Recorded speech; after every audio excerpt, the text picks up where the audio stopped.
Hello মফিজা, কে রে? রুমে আইছি মাত্র, ভাত খামু। তুই কন্ডে কবি যাবি কি রে? ভাত খাইলে আয়, তাড়াতাড়ি আয়।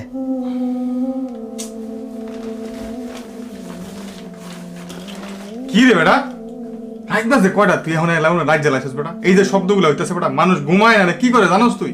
সারাদিন ডিউটি করে একটু শুইলাম, ঘুমাইলাম, ঘুমটা ধরলো আর তুই ঘুমটা ভাঙিয়ে দিলি।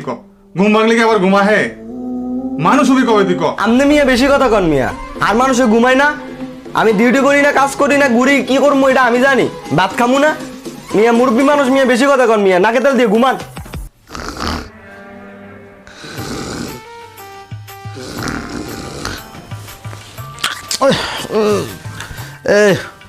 এই শাইন ভাই, এই মাসিক দেখি রে। এই বেটা, তোর ঘরের ভিতরে কি কেয়ামত লাগাই দিছস? রাত্রে বাজে কয়টা? হ্যাঁ মোল্লা ভাই দেখছেন রাতের কয়টা বাজে আইছে? আইয়া লাইট জ্বালাইছে, ফোনে কথা কয়, আবার শব্দ করতেছে, আমার ঘুমটা ভাঙছে। আবার এটা কইতেছি তুই আমার লোক বেয়াদবি করে। দেখছেন অবস্থাটা? একটু বিচারটা করেন ভাই।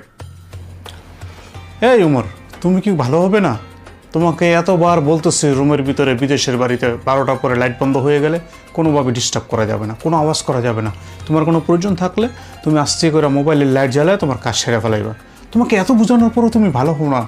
তুমি কি আসলে কোনোদিন ভালো হবে না উমর? ভালো হবেই না তুমি।